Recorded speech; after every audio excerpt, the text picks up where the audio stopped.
A digitális világ érdekes. Postmodern. Hányan olvasnak e-könyveket Magyarországon? Aztán a valótlan valósága, avagy tanulmánykötet jelent meg a deepfake-ről. Élménybeszámoló az Insight konferenciáról, majd arról, hogy elbutulhatunk-e a mesterséges intelligenciától. TikTok randiszótára a puhány alakoktól a kemény macsókig, végül hogyan generálhatunk videót szövegből, és slágerdalt szintén szövegből.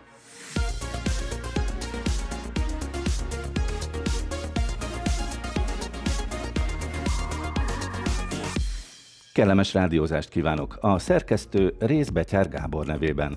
A mikrofonnál Szilágyi Árpád. Ma az Asztaltársaságban Fülöp Hajnalka, Tudatos Digitális Szülők Program alapítója. Szia Hajni! Üdvözlök mindenkit! Itt van velünk Keleti Artúr, kiberbiztonsági szakember, az Informatikai Biztonság Napja alapítója. Kellemes és biztonságos generált jövőt kívánok mindenkinek. Aztán Kovács Tücsi Mihály sci-fi-író, a Galaktika magazin tudományos rovatvezetője. Kellemes napot mindenkinek! Itt lesz velünk Justin Viktor, az IT Business újságírója. Továbbá telefonon kapcsoljuk dr. Bódi Zoltán netnyelvészt, a Magyarság Kutatóintézet főmunkatársát, valamint Veszelszky Ágnest, az NMHH és a Nemzeti Közszolgálati Egyetem kommunikáció kutatóját is. Vendégünk itt a stúdióban Csordás Takács Attila, az E-könyv Magyarország vezérigazgatója. És akkor rögtön kezdjük is az érdekes témáink sorát az e-könyvvel, ami hát egy igazi kultúra hordozó, és már jó néhány éve tudunk erről az eszközről, de vajon Magyarországon hányan használnak ilyen eszközt? Csordás Takács Attila. Nagyon nehéz ezt egész konkrétan megmondani, de az biztosan látszik, hogy kétfelé lehet alapvetően választani. Egyrészt van azt szoktam mondani, hogy azt tudjuk, hogy kb. 100%-a az embereknek tölt le illegálisan tartalmakat, többek között könyveket is, és azért egy egyre növekvő hányad van, aki szerencsére legálisan is fogyaszt tartalmakat, és ez most már egy egyre nagyobb százalékot tesz ki. De bocsánat, 100% fogyaszt ilyen, ebbe akkor én is beletartozom, tehát hogy akkor én is töltök le illegálisan tartalmat. Hát ott van például előtted egy e-könyv, nem? Én még nem találkoztam olyan emberrel, bocsánat, aki... Ja, várjál, akkor na most ezt akkor tisztáznunk kell. Az e-könyv az az eszköz, vagy az e-könyv mint tartalom? Hát attól is függ, hogy miről beszélünk, de e-könyvolvasónak szoktuk általában hívni az eszközt, bár egyébként tablettől okosórán át a mikrohullámú sütőig kb. Mindenen lehet e-könyvet olvasni, de általában a dedikált e-könyvolvasó eszköz alatt azt szoktuk érteni, aminek úgynevezett e-ink képernyője van, e-tinta, aminek nem remek a képernyője. Ez az ideális olvasó. Hát amivel úgy jól lehet hozni ezt a könyvolvasás hangulatot, ugye? Igen. Eszközzel. És amiről mi most beszélünk, az a tartalom, vagy az eszköz? Szerintem is.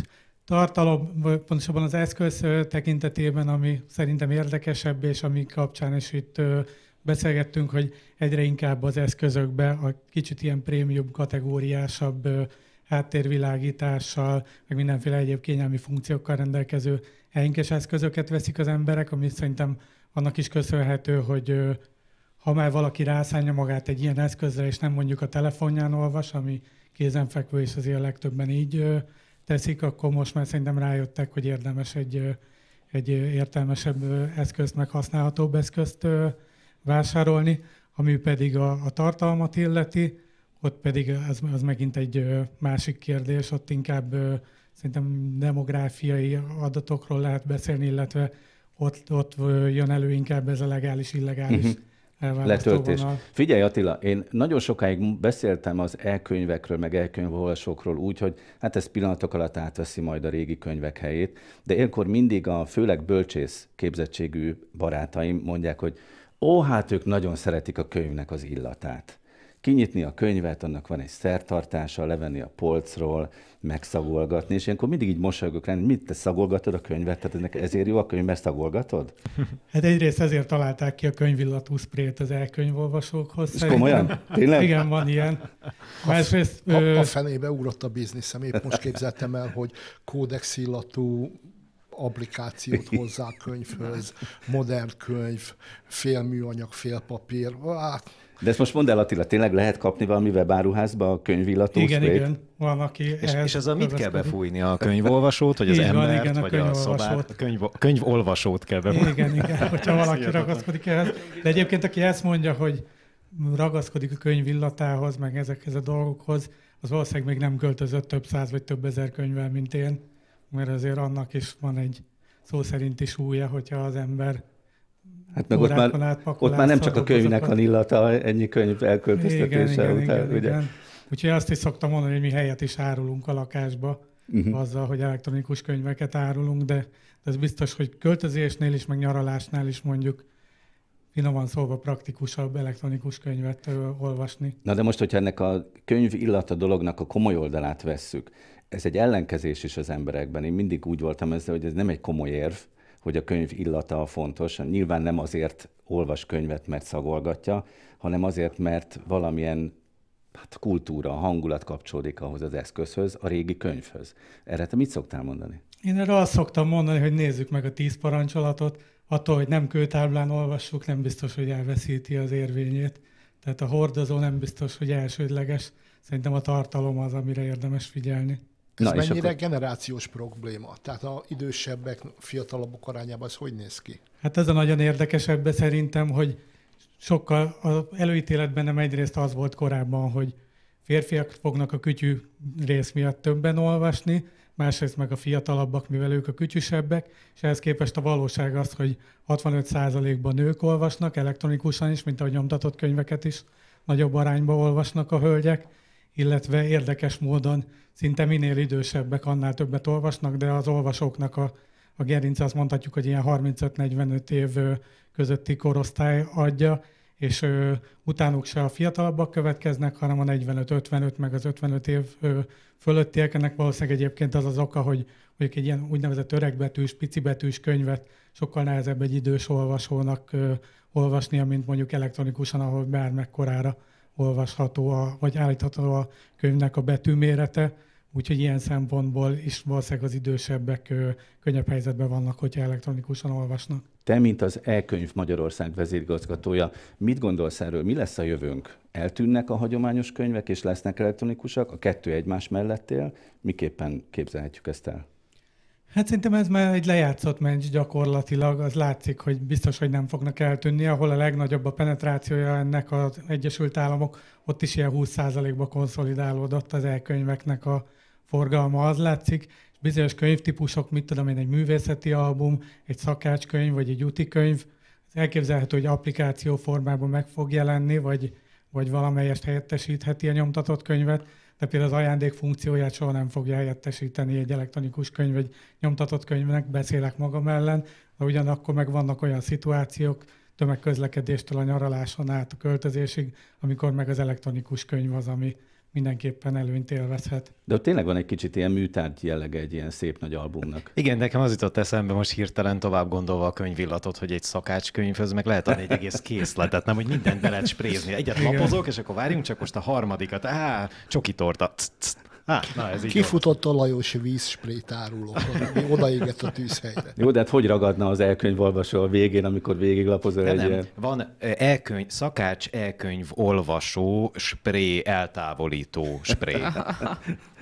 Na, Attila, köszönjük szépen ezeket az infókat az e-könyv világáról. Maradj itt velünk a stúdióban, és aztán a többi témánkhoz is szólj hozzá, hogyha így tartja kedved. Köszönöm. A digitális világról érthetően. Ez a Postmodem.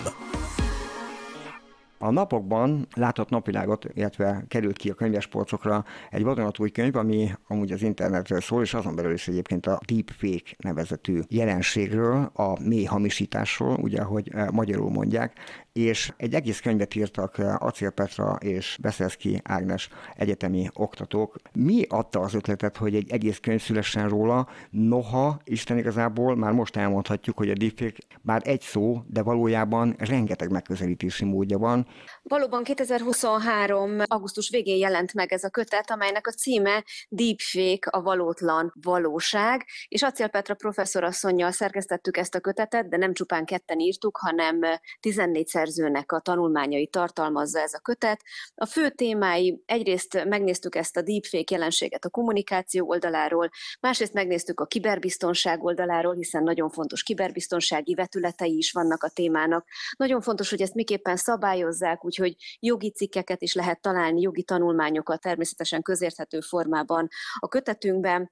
Hat a deepfake az influencerek világára, úgyhogy ezt is megvizsgáltuk, illetve hat arra is, hogy a társas kapcsolataink miként alakulnak, úgyhogy pszichológiai, illetve pedagógiai cikkeket, tanulmányokat is lehet találni a Deepfake, a Valótlan Valóság című kötetünkben. Mi is ez a deepfake valójában?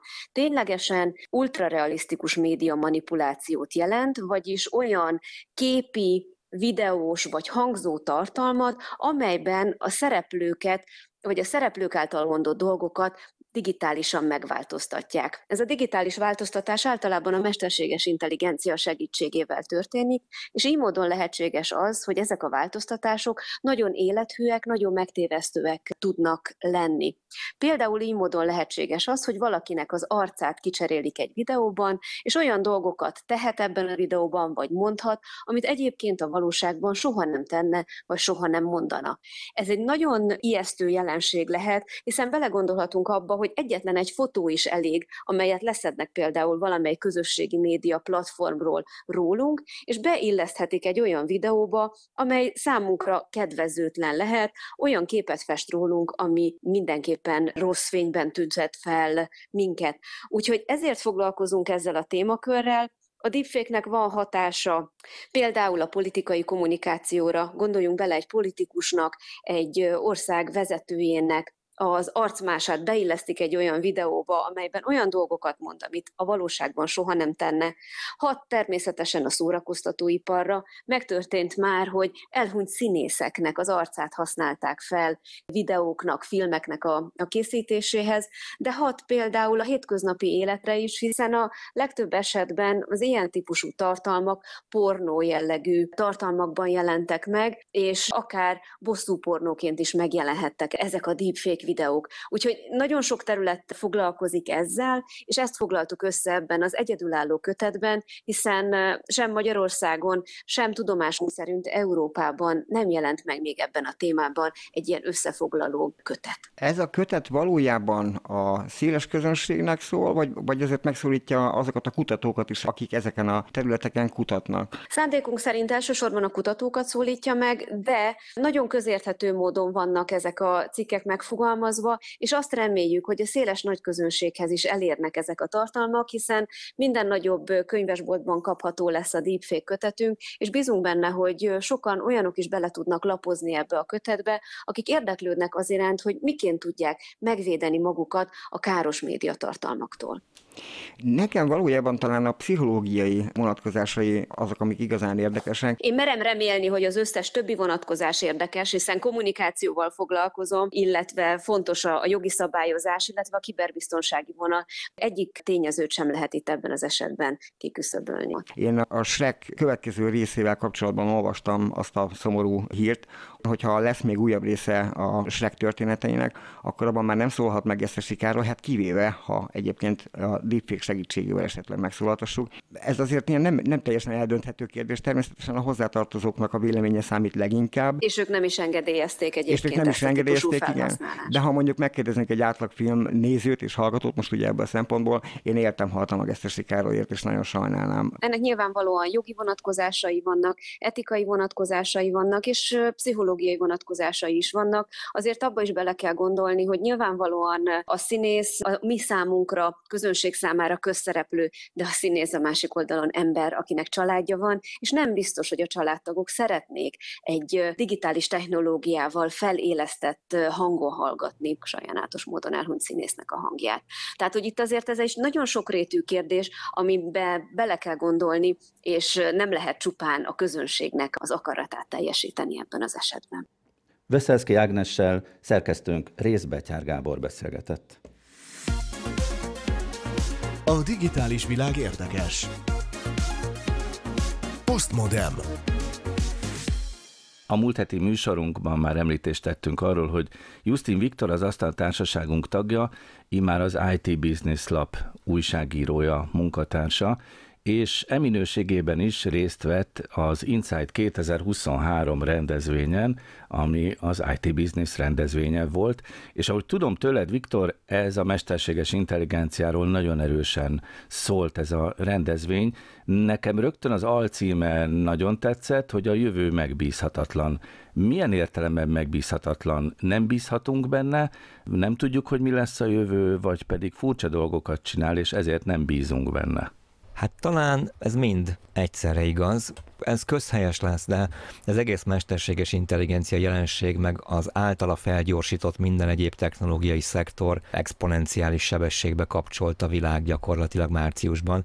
Ez közhelyes, hogy mennyire felborít mindent.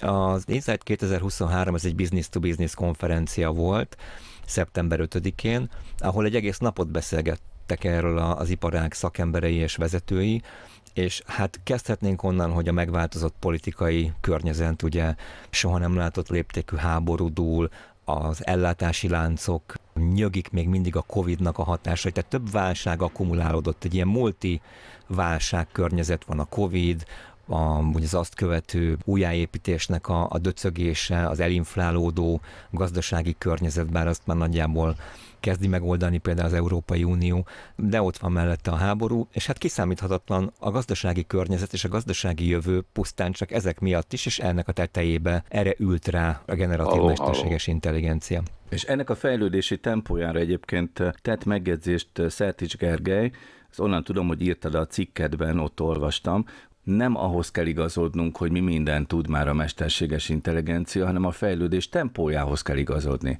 Ezt hogy érti, mire gondolt ő ez alatt? Hát igen, ahogy a globális felhasználó, a lakossági felhasználók is elkezdték kapkodni a fejüket, hogy mi érkezett itt a piacra márciusban, úgy azért a vállalatoknál is ugyanez megtörtént. Próbálja mindenki, minden cég, minden vállalat próbálja valahogy implementálni ezeket az új eszközöket, mert másról sem szólnak a hírek, csak arról, hogy aki most kimarad ebből, az lemarad, és az olyan hátrányba kerül, hogy nem fogja tudni behozni. Ez egy picit kapkodós jelenségeket indukált. Ugye van a vállalati szférában egy ilyen proof of concept megközelítés, ami azt jelenti, hogy a jól működő best practice-ek alapján mutass egy működő modellt, és akkor arra már rá tudunk építeni. Na most itt ugye nincs előzetes adaptáció, meg nem volt hatástanulmány, meg megelőző 3 év, tehát nagyon sokan erre nem készültek. És azért a bevezetésnek, az EMI bevezetésének a folyamatait át kell gondolni, ezt ki kell munkálni. Most nagyon hirtelen, nagyon rövid idő alatt kell azt megtenni, amire egyébként jóval több idő szokott lenni. Ezért mondom, hogy exponenciálisan felgyorsult az üzleti működés, mert nem ehhez a tempóhoz szoktak a vállalatok, az alapműködésük sem ez a tempó, és mégis meg kell oldani. Általában először az ügyfélszolgálatom, hogy a gyártásban próbálják megbevezetni, aztán következő pontként rájönnek, hogy igazándiból ez nem lesz elég, ez így nem fog működni, akkor kiderül, hogy az egész szervezetnek az összes működtetési pontján implementálni kell az EMI képességeit, és adatvezérelté kell tenni a vállalatot, ha még nem az. Hát sok vállalat már az, de aki még nem eléggé, annak ez most egy kihívás. És hogy látod, hogy az konferencia előadóinak elmondása alapján Magyarországon sikerül ez az igazodás, vagy jóval nagyobb a lemaradás, mint mondjuk nyugaton? Hát erről vegyesek, megoszlottak a vélemények. Az biztos, hogy kaparunk, mint malac a jégen, tehát nagyon igyekszünk, és nagyon dolgozunk rajta, az államigazgatás is egyébként, a vállalati szféra is. Jó volt a hangulat, tehát optimista volt a hangulat. Azt hiszem, hogy a legrosszabb vélemények is, bár volt szkepszis, de a legrosszabb vélemények is azt mondták, hogy a középszint környékén vagyunk valahol. Általánosan igaz, hogy nem történt még meg ez a digitalizációs átállás megfelelő mértékben, erre van még bőven teendő, de látják a teendőket a vállalatok, látja az üzleti szféra, hogy merre kell menni, és nagy erőfeszítéseket tesz. Tehát azt mindenképpen merem mondani, hogy az látszik, hogy jól reagálta le ezt a hatalmas kihívást. Tehát, hogy nem egy lomha, nehezen mozduló, még a teendőket is tátott szájjal bámuló behemótot láttam, hanem, vagy annak a képe alakult ki, hanem egy agilis környezet van. Vannak elmaradások persze, de a szándék és a cselekvés az már ott van. Láttál-e jó megoldásokat? Meséltek-e egymásnak ezek a vállalkozók, hiszen B2B-t mondtál, tehát ilyenkor a vállalkozók beszélnek az üzleti partnereiknek. Olyan megoldás megoldásokról beszéltek-e, amit átvehetnek, nem tudom én, példát vehetnek róla? Hát rengetegről. Nagyon-nagyon sok, nagyon izgalmas és nagyon érdekes, ezért érdemes ilyen konferenciákra járni egyébként. Megoldás hangzott el. Vegyük például az energetikai szektort, ugye, ahol kiemelte az előadó a Magyar Energiakereskedők Szövetségétől egyébként Felszman Balázs, hogy maga ez az átalakulás, ez egy óriási üzlet, ugye 2050-re már hatalmas szerepe lesz az olyan eszközöknek, amik ma még jellemzően súlytalanok az energetikában, például az akkumulátoroknak a töltése és kisütése, hogy a megújuló energiaforrások használata. És itt említett olyan példákat, mint energiaközösségek létrejötte, ugye, amik egy ilyen fejlettebb energiagazdálkodású társadalmat mutatnak gyakorlatilag, illetve új technológiás hálózatfelügyeleti rendszerek, például a drónok használata az energetikában, vagy a fejlett épület energetikai rendszerek. Ebben egyébként szerintem egészen elő vagyunk. Tehát a magyar szabványok, meg a magyar építési környezeti szabályozás az kifejezetten követi szerintem az energetikai változásokat a világban, illetve okosmérési rendszerek, ezek is terjedőben vannak, még gyerekcipőben, de ezekre már lehet okos hálózatokat építeni. Hát ez azt jelenti egyébként, hogy meg tudod magadnak becsülni, hogy körülbelül milyen összegű számláid lesznek, tudsz ezzel jobban gazdálkodni. A mobilodon esetleg erről egy folyamatos visszajelzést kaphatsz, most csak, hogy ilyen végfelhasználói üzemmódját mondjam ennek. És hát ott van az elektromos autók akkumulátorainak a bevonása a villamosenergia hálózatba, gondoljunk ebbe bele. Tehát, hogyha majd ezek rendesen elterjednek, azért ez zajlik, akkor egy óriási kapacitást jelenthetnek, tároló kapacitást is, meg rádolgozó kapacitást is. Lehet, hogy ezért majd visszatérítést is kapsz, tehát ki tudja. A digitális világról érthetően. Ez a Postmodem. Itt a Postmodem a Pátia Rádióban 4:05 lesz 3 perc múlva, és itt van velünk telefonvonalban a netnyelvész Bódi Zoltán. Szia Zoli! Sziasztok! Sziasztok! Örülünk, hogy itt vagy velünk. Mielőtt a te témát következne, még van egy témánk Fülöp Hajnival, csak arra gondoltam, hogy megkérdezlek téged is, hogy te például tartasz-e attól, hogy a mesterséges intelligenciától egy kicsit elbutulunk mi, vagy a következő generációk? Van ennek valami veszélye, hogy hát kevésbé használjuk majd az agyunkat, és butábbak leszünk? Hú, összetett kérdés. Nagyon egyszerűen nem tudok igennel vagy nemmel válaszolni. Akkor valószínűleg igen, tehát elbutolhatunk, ha hagyjuk magunkat. Viszont ha igyekszünk megismerni a mesterséges intelligencia használati módjait, nem elzárkózunk tőle, hanem ha már van, akkor megpróbáljuk kitalálni, hogy az életünkben, a munkánk során melyik lesz az a munkaelem, az a módszer, ahol igenis segítheti a használatunk, a munkánkat, a hétköznapi életünket, akkor elbutulástól nem kell tartani. Fülöp Hajnalka, a Tudatos Digitális Szülők Program alapítója, itt van velünk, régi ismerősünk itt a műsorban. Hajni, hát mit gondolsz te erről? Butábbak leszünk-e az emmitől? Ugyanis mindezről azért beszélgetünk, mert néhány kutató szerint a mesterséges intelligenciára való túlzott támaszkodás a gondolkodás sokszínűségének csökkenéséhez és a kollektív teljesítmény szuboptimálisabbá válásához vezetne. Na, hát ezt a mondatot valószínűleg egy újságíró írta le, aki valószínűleg egy középkorú, vagy még idősebb újságíró, úgyhogy szerintem inkább Egy szuboptimális újságíró. Igen, de ki tudtam mondani, viszont ezt értékeljétek. Szerintem ez a probléma inkább a középkorúakra jellemző, akik felnőttek egy olyan világban, egy analóg világban, ahol minden, ami le volt írva, azt tudtuk, hogy az bizonyított. Tehát az egy szerkesztő látta, aki tévében volt, az valaki ellenőrizte, bemondta a tévé, tehát az írott elektronikus médiából érkező információ az adott volt, hogy az úgy van. Tehát nem kellett a kritikai gondolkodásunkat úgymond fejleszteni.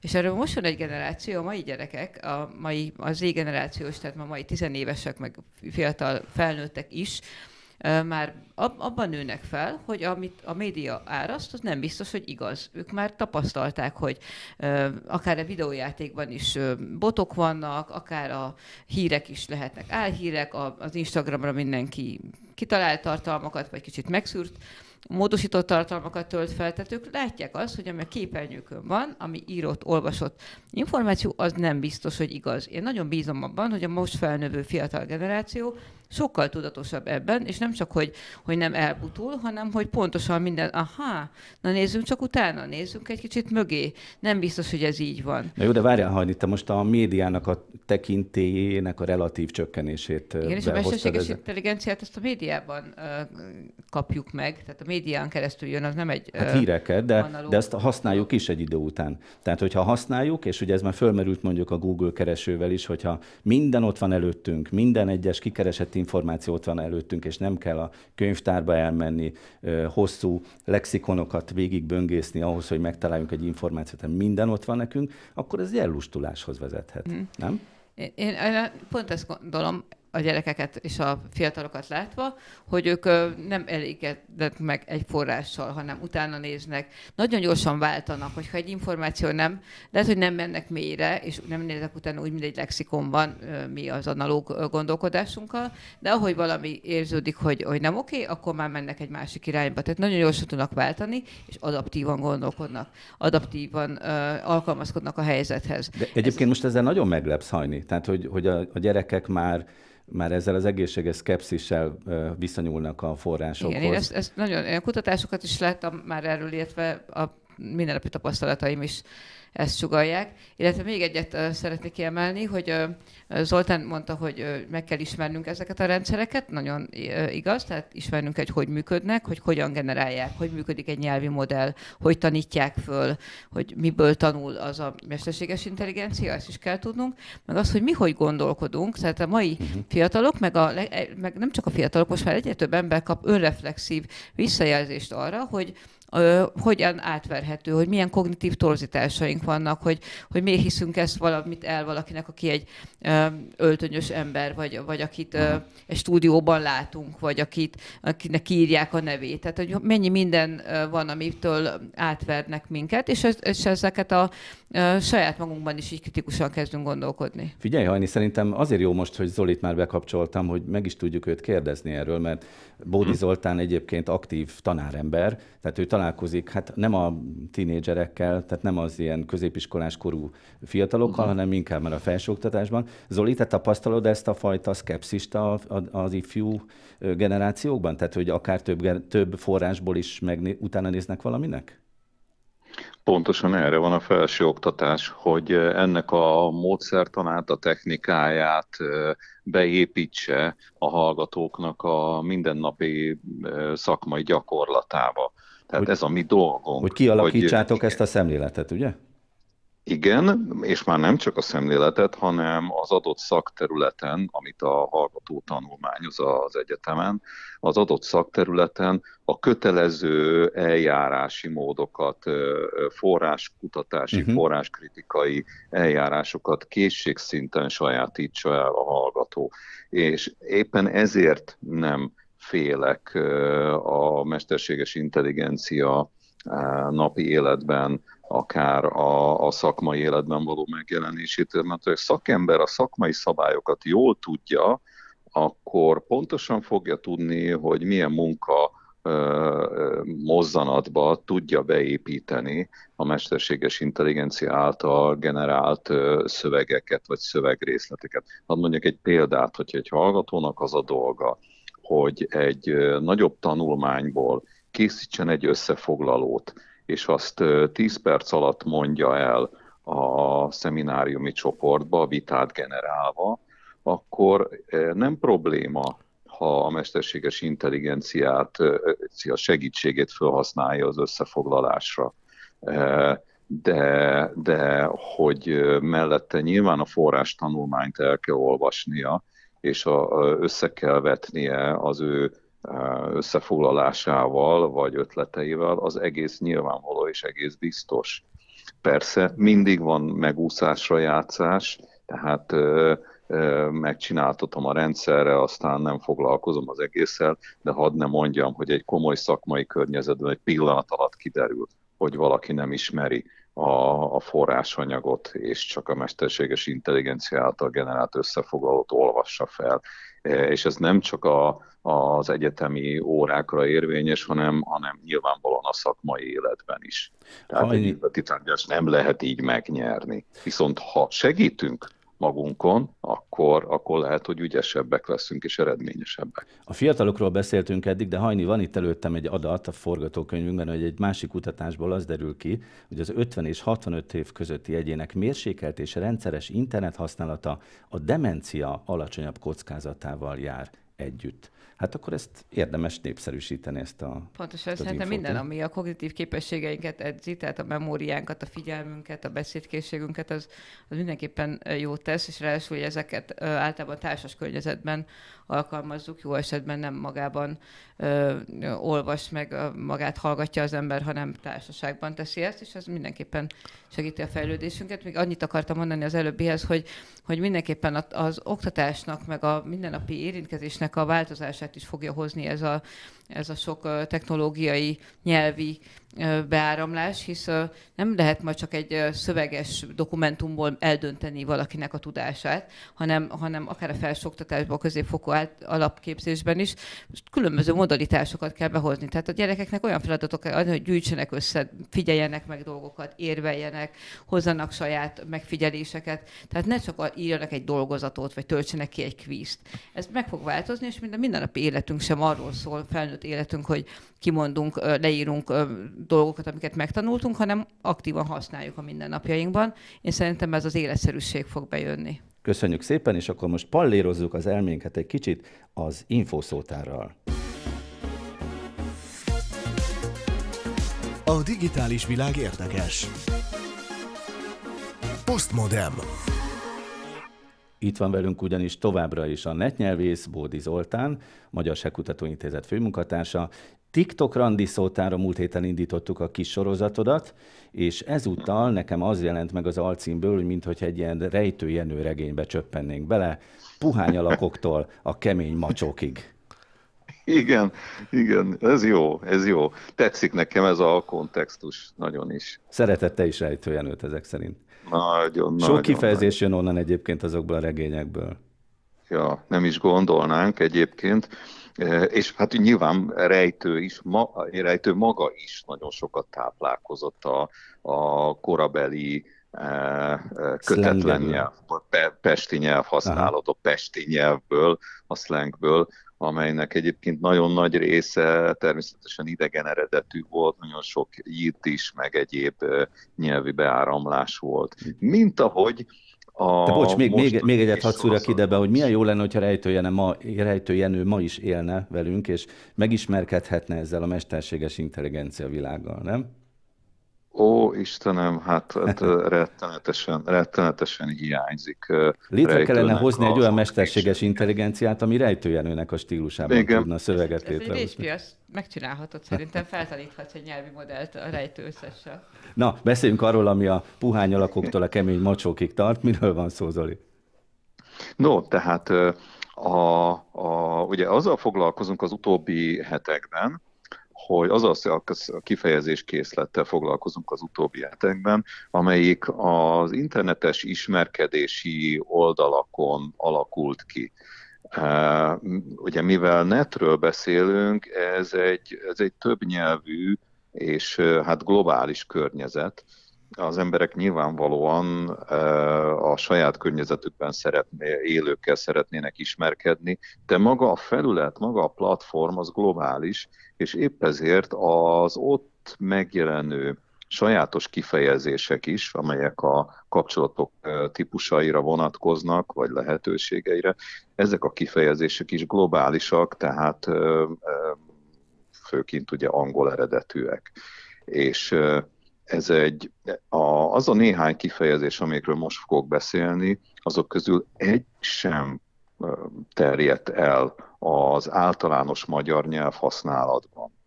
Legfeljebb szűk körben fordulhat elő, és az viszont már egy másik kérdés, hogy ezek honosodnak-e, tehát idegen formáikba illeszkedik a hétköznapi magyar nyelv használatba, vagy valamilyen magyar megfelelővel helyettesítjük őket, vagy erre a kifejezéssel, vagy erre a jelentéssel régóta használatos magyar kifejezéseket használunk-e. Tehát mondom, ez egy globális világ, és éppen ezért inkább azzal érdekes foglalkozni, hogy az ide tartozó kifejezések, és mindjárt mondom az elsőt, például a match, pontosan az, amit a focisták szoktak például játszani egymással, ugyanez a szó, ez hogy kerül erre a területre? Tudnélik, ez egy nagyon sok jelentésű angol szó, és ezek közül az egyik jelentéscsoport a pár, illetve az összeillés. A match nagyon gyakran használatos a társkereső szolgáltatásokon, amikor a szolgáltatás használatával két ember abba a csoportba kerül, hogy megismerhetik egymást, és matchük van, tehát match, tehát találat. Tulajdonképpen így is lehet mondani. Mert egyébként ezt használtuk korábban is, úgyhogy lemeccselünk valamilyen vitát. Hogy nem. Ugye? Mondom, ez egy nagyon az angolban is egy nagyon sokféle kifejezés. Sok jelentésű kifejezés. És ugye a match, mint a futballmeccs, hát át is írjuk ezt már. Ugye csével írjuk le, és éppen ezért tovább is képezzük a magyarban. Tehát ez már egy elterjedt kifejezés, de ebben a jelentésben tudniillik, hogy két ember egymásra talál, ebben a jelentésben még ez vadonatúj. És nem is gondolnám egyébként, hogy nagyon, nagyon általánosan el fog terjedni, de az biztos, hogy nem általános a és ebben a formájában is fonetikusan írjuk, Zoli? Tehát így magyarosan meccs hosszú csével? Mert például nem, az a foci meccs. Aha. Az a futballmeccs, vagy a kézilabda igen, meccs. az jutott eszembe, hogy a matchbox szóban is ugyanez a meccs van benne, és nagyon furcsa lenne leírva csével matchbox. Igen, mert annak egyébként annak a kis automodellnek az a neve, az tulajdonnév. Ja igen, persze, így van.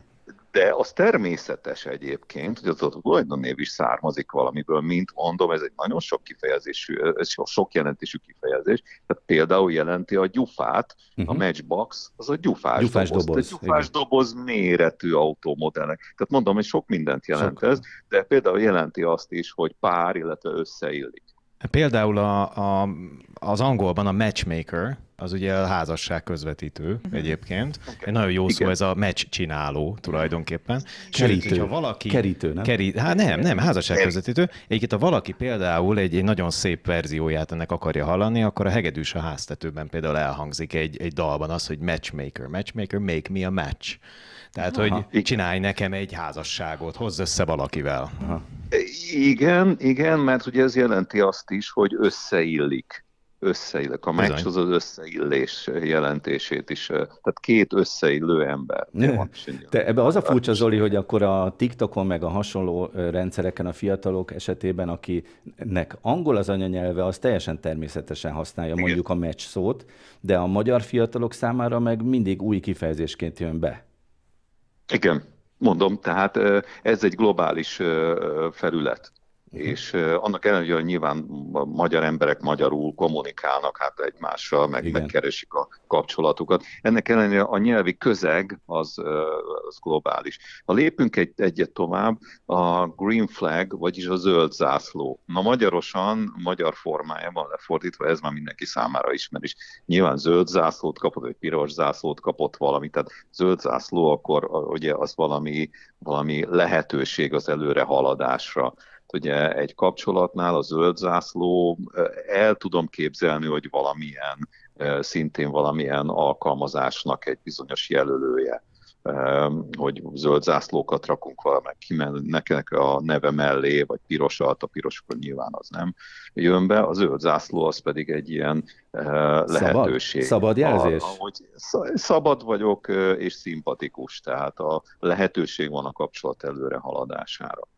Zoli, viszont egy nagyon érdekes dolgot itt behoznék, hogy az üzleti életben például a red flag az igen gyakran használt. Ugye ez a piros zászló, hogy ez egy gond, ez egy red flag. Itt álljunk meg, itt van valami gond, ráadásul nem tudom, most csak okoskodom, mert ez a te szakmád, de ugye azt én kezdtem megfigyelni, hogy ezek a rövid, magyarul könnyen kiejthető angol kifejezések, ezek könnyebben működnek. Tehát, hogy ha nem azt kell mondani, hogy suspicious flag, hanem azt kell mondani, hogy red flag, akkor az megy, mert ezt így ki tudjuk ejteni magyarul is. is, és ezt használjuk is, legalábbis úgy látom az üzleti életben. Igen, az üzleti életben is, álláskeresésben is vannak red flagek, amire figyelni kell egy álláshirdetésnél, illetve a kapcsolatokban is, tehát amikor már létrejön egy kapcsolat, akkor milyen red flagek vannak mondjuk egy udvarlásban, amire figyelnünk kell, amit azt hiszik a fiúk, mondjuk én nőként azt mondom, azt hiszik a férfiak, hogy mi nem látunk át a szitán, de átlátunk, és tudjuk, mik azok a red flagek. Jó, a háttérbe integet valaki. Igen, mert megbeszéljük egymással, így van.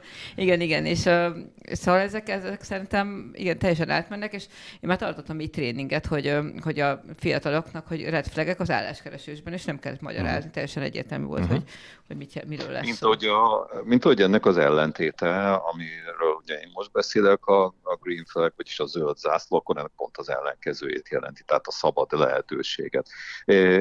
Egyébként Artur, igen, tökéletesen rátaláltál arra a pontra, abban a nagyon-nagyon bonyolult összefüggésrendszer, hogy mi okozhatja azt, hogy bizonyos idegen kifejezések megjelennek és beépülnek, közhasználatba kerülnek egy anyanyelvbe, és milyenek meg nem. Például, ha a hangzása egyszerű, a befogadó nyelv beszélői számára a suspicious az valóban eléggé kellemetlen hangzású, és nehezen ejthető ki egy magyarnak, viszont az, hogy red, hát az nagyon egyszerű, és nagyon szépen illeszkedik a magyar hangzó állományba. De ha lépünk egyet tovább... Zoli, most ne lépjünk tovább, hanem most álljunk meg, és majd a következő alkalommal folytatjuk, mert én most Keleti Artúrnak fogok integetni egy kockás zászlóval, mert indul az ő futama.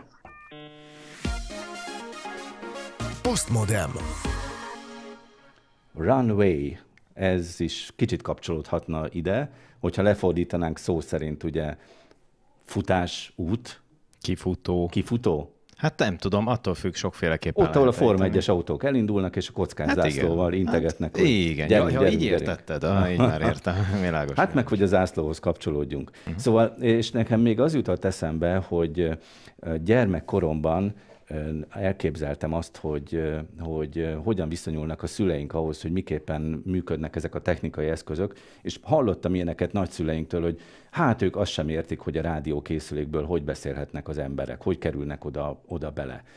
A mai korban meg ugye mi csodálkozunk rá arra, hogy hogyan lehet mondjuk egy kifejezésből képet alkotni, már pedig hónapok óta ezzel foglalkozunk, hogy megadunk valami egyszerű kifejezést, és hirtelen alkot belőle egy gyönyörű szép képet. Megdöbbentő módon. Mint a program. A program maga, igen. Az kimaradt az alany. Igen, bocsánat, így van, valóban. Tehát az a helyzet, hogy ma már vannak arra technikák, és a Runway is egy ilyet csinál ezzel a Gen 1 és Gen 2, direkt nem Gen 1 és Gen 2-t mondtam, hogyha már magyar-angolul beszélünk. Szóval a Gen 1 és Gen 2-vel a Runway az egy olyan ilyen machine learning, gépi tanulás, mesterséges intelligencia rendszert csinál, már pár évve fut ez, ami képes például arra, hogy az ember ad egy képet neki, meg ad neki egy videót valamilyen stílusban, vagy a kettőt megfordítja, és ez a szoftver, ez összekeveri, csak így tudom megfogalmazni, a képet és a videót, és ebből lesz egy olyan stílusú videó, mint amilyen képünk van, vagy fordítva. Ezek rövid, pár másodperces videók, és azért a konzisztencia az egyes frémek, egyes képkockák között azért még nem teljesen tökéletes, tehát egy kicsit olyan stílusban picit változó, folyékony dolgot tudnak elképzelni a hallgatók, de tulajdonképpen tökéletes videókat tudunk így előállítani, vagy nagyon jó videókat, videóklippekhez például nagyon jól működnek. És ennek a cégnek a különböző alkalmazásai például már oda is eljutottak, hogy akár szövegből is tudunk videót készíteni. Tehát leírunk egy szöveget, hogy mit szeretnénk látni a képen, és nem csak a képen, mint mondjuk a Midjourney-nél, ugye ez a képgenerálásra nagyon sokan használják képkészítésre, hanem videót is tudunk készíteni. De akkoriban, amikor erről beszéltünk, rendszeresen használtad a halucinálás kifejezést, hogy a mesterséges intelligencia halucinálja azt a képet. Itt is erről van szó?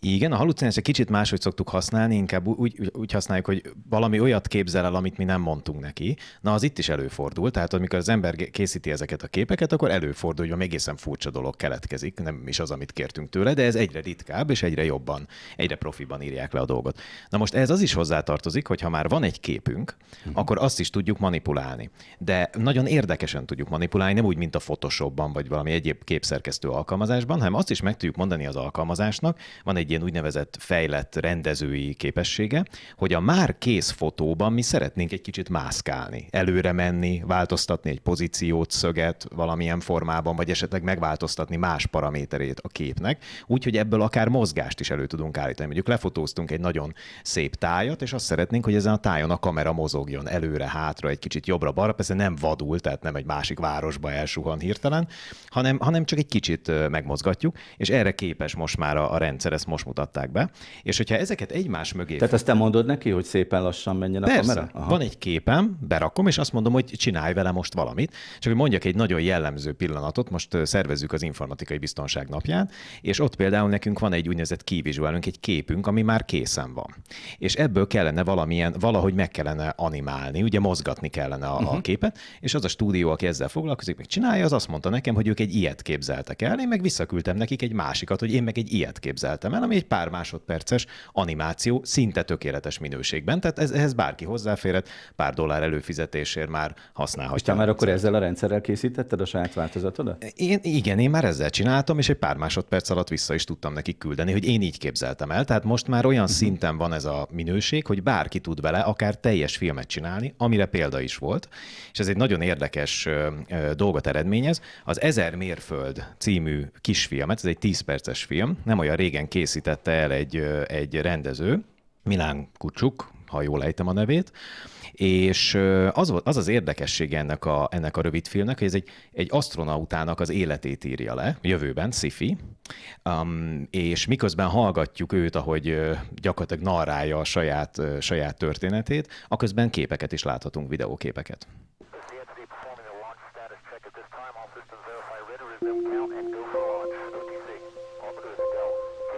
I was broke, had a fear of heights, but they were hiring.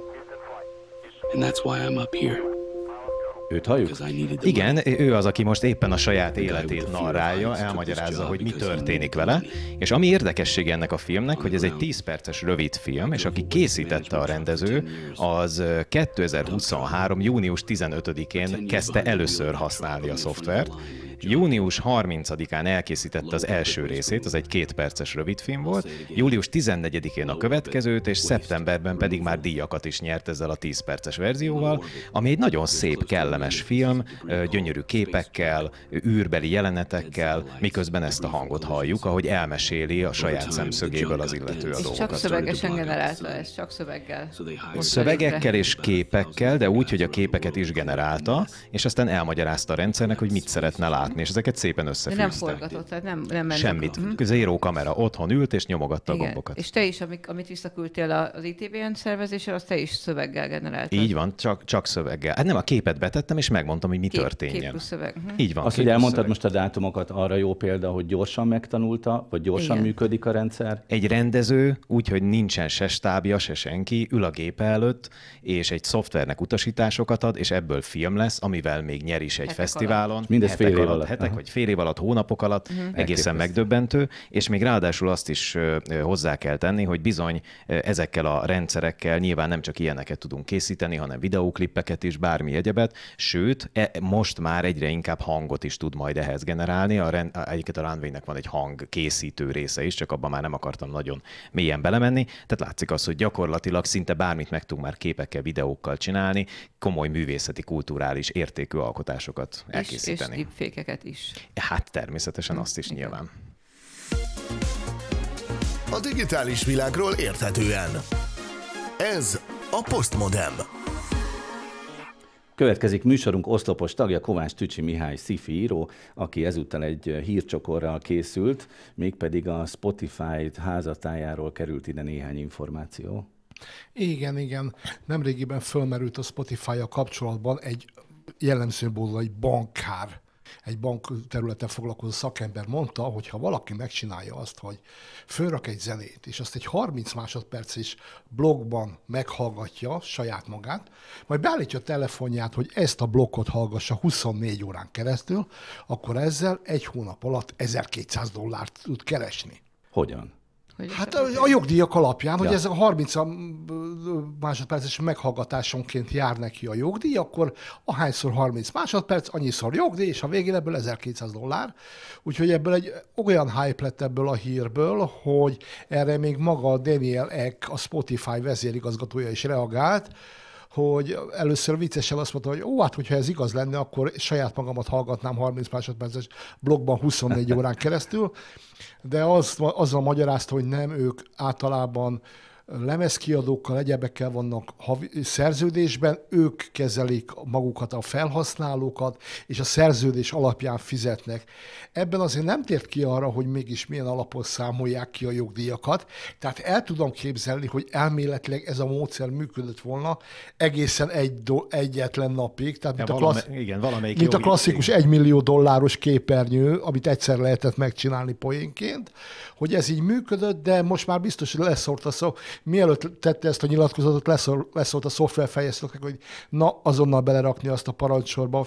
Ha valaki egy telefonról 24 órán keresztül ugyanazt a 30 másodpercet, annak bontsd a vonalát, küldjél neki vírust, és a bérgyilkosokat is utasítsd rá. Szerintem a jogi osztálynak is szólt. Igen, valószínűleg. Ugyanilyen értékű. Igen. A másik érdekes hír, hogy ha már az előbb a mesterséges intelligenciára generált filmekről beszéltünk, akkor jöjjön az, hogy megjelent egy új cég, pontosan egy régi cég, amelyik már a Stability, amelyik tavaly augusztusban mutatta be a szöveg alapján képet generáló szolgáltatását, most bejelentette, hogy szöveg alapján zenét tud generálni. Ez az új szolgáltatása. És ezt lehet majd az Artur által bemutatott videokliphez. Például, de egyébként azt mondom, hogy a jövő héttől kidobhatjuk a szignáljainkat, és minden alkalomra minden emberhez új szignált rendelhetünk. Például az legközelebb jön az Attila, akkor neki csinálunk egy olyan szignált, hogy arra utasítom a gépet, hogy egy könyvszagú zenét csináljuk. Igen, de azt mondom, hogy egy ilyen a kódexen suhanó lutó penna sercegéséből menjen át valami digitális zajba, és mondja be a nevét. Amikor a hajni jön legközelebb, akkor legyen egy szülői értekezlet alapzaj, amiben bejön az osztályfőnök, miközben dúdolja, hogy mindig a sárga úton kövessétek a hajnit.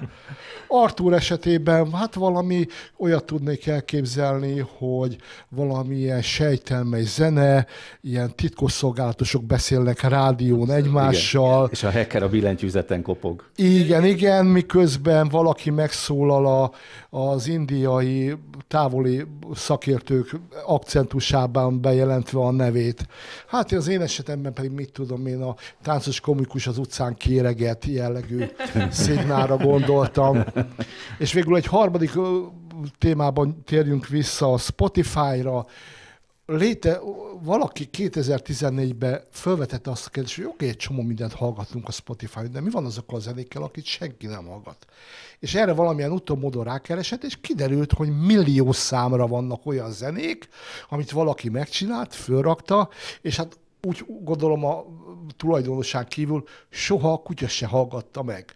Ezért föltalálta a Forgotify nevű oldalt, ahol véletlenszerűen földobálja ezeket a zenéket, abból a listából válogatja, amit is még senki nem hallgatott meg, és azzal, hogy te ezt a zenét meghallgatod, ezzel adsz valamit az örökkévalóságnak, viszont ez a szám így lekerül ebből a listáról, úgyhogy valószínűleg átkerül abba a dossziéba, amit csak egyszer hallgattak meg ebben a büdös életben. És aztán utána már senki nem hallgatja. És utána már többet senki nem fogja meghallgatni. Érdekes módon ez a szolgáltatás ma is él, 2017-ben rácfelvalláson esett át, és most már bizony 10 éves lesz idén.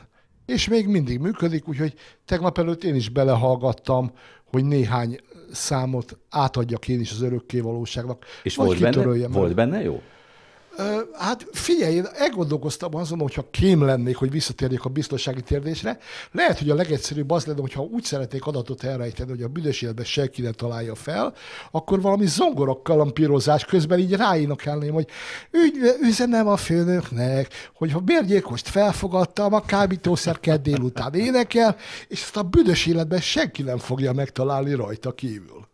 Hú, hát nagyon érdekes. Még segíts a hallgatóknak, hogy lehet elérni ezt a szolgáltatást? Forgotify. Forgotify.com, tehát ez a Spotify, felejtsd el, vagy ne felejtsd el, tehát forgotify.com. Érdemes ott macsolázni egy kicsit.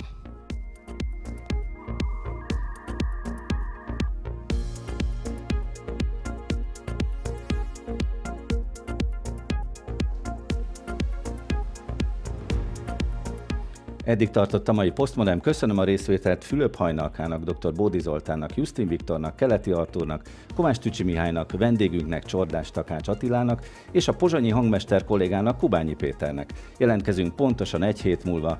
Viszontlátásra a YouTube-on, viszonthallásra a Pátia Rádióban. Szilágyi Árpádot hallották. Postmodern.